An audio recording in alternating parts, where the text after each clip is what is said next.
I love procrastinating. The feel of doing nothing when you're supposed to be doing something, there's nothing like it. It's actually quite relaxing. Doing nothing is amazing. If there were a job that paid me for doing nothing, I leave the inscription for last minute and then I wouldn't get it. But leaving things for the last minute was messing me up. College, classes coming back, deadlines, and etc. It started to become very stressful. It was too much to do in too little time that I had, but I used it rewatching Friends for the 500th time. And then I started to have personal goals and shit. Damn me, I couldn't just be a bum. No, I had to do things. This is just something in my life. Ugh.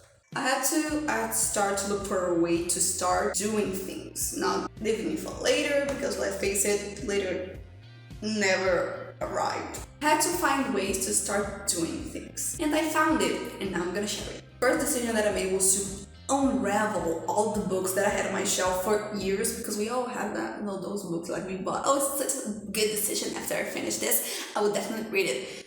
It dies alone. Resuscitate them. I start reading them. Since I was needing some self-improvement, the first one that I unraveled was HBR's 10 articles on how to manage yourself. And believe me, myself was needing some management. Anyway, I came across one article entitled Manage Your Time. No, that's not the right one. Manage your energy, not your time.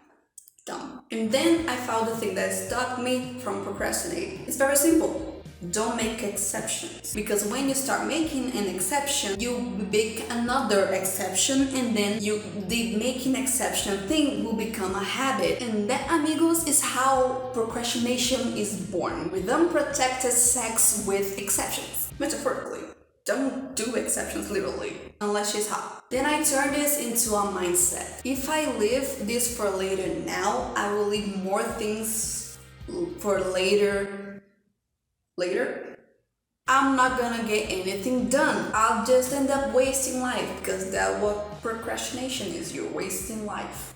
Okay, but what about emergencies? We cannot be 100%. Things happen, people die, dogs want attention. Right, Cloud? She's here, by the way. No, fica aqui. Stay with mama. Come down to mama. Anyway, yes, emergencies happen, and then and only then you can make an exception. But here's the thing, once I've trained my brain to not make exceptions, when I do have to make them, it bothers me. It stays with me. I'm unable to let it go. It just keeps rounding my head. You didn't do nothing, you didn't drink your tea, you didn't stretch, you're gonna have a lot of pain when you're older, bitch. It's not comfortable to procrastinate anymore, so when that happens, I just do the thing that I'm supposed to do as soon as possible. Okay, sorry, but I'm not that disciplined. I would never be able to do that. Yes, bitch, you can. Because discipline is not a perfect routine, it's about consistency. It's impossible to always be motivated, energetic, optimistic, because it's life, it sucks. Sometimes it's gonna knock us down and we're gonna have to cry on the floor for a bit. That's what I changed in my mind. Instead of going and forcing myself to give my 100%, I just show up. As an example, instead of I'm reading at least 1 hour a day, I started to go for I'm reading every day up to an hour, which means sometimes it's gonna be a whole chapter and sometimes it's gonna be just a paragraph. Either way, my brain gets used to reading, because if you walk one step out of a million in a day, you're still one step further than you were the day before. Ew, that was easy. Yes, doing this, I did take 6 months to finish the book. But you know what else I did? I fucking finished it. Start doing shit, even if it's just a little shit. Because it's up to you. Nobody's gonna do that for you, which sucks. Because if I could delegate to Cleo, I would definitely do it. Like I said, it's not because I don't procrastinate anymore that I still don't like it. It's pretty good. I wish I could set life on autopilot. What's a girl gonna do? I'm already talking about reading. I already warning that next week's video is about how I read 3 books at once. And yes, it's possible.